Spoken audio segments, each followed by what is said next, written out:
জিনিস দেখো, এই দেখতে পাচ্ছ কি করেছে, এই দেখো।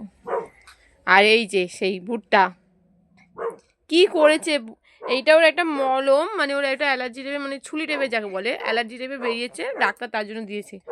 ওইখানে ওষুধটা রাখাই দেখতে পাচ্ছ। আর ও এটা যে রেখে দিয়েছে আমি আর খেয়াল করিনি, বের করে কি করেছে ভাবতে পারছো গাইস। ওষুধ মানে মলমটার কোনো রাখেনি, আর অল্প ওষুধ আছে। ওর বাবা এবার আমাকে বকবে, তুই তো মানে 1 মাসের ওষুধ একবার মেখে নিয়েছিস মনে। হ্যাঁ দেখো কিরকম ভাবে, দেখো গাইস, দেখো দেখো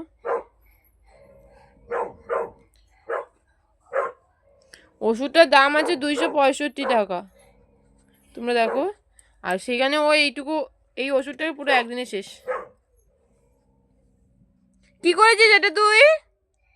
হ্যাঁ ক্রিম এইভাবে মাকে, ক্রিম এইভাবে মাকে, ক্রিম এইভাবে মাকে।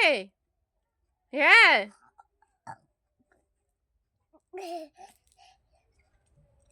মানে মেয়েকে এতটা খুশি? হ্যাঁ মাথায়ও ক্রিম মাখে লোক। আমি কাকে নিয়ে আছি? এ বাবা দেখ, জানোয়ার একটা।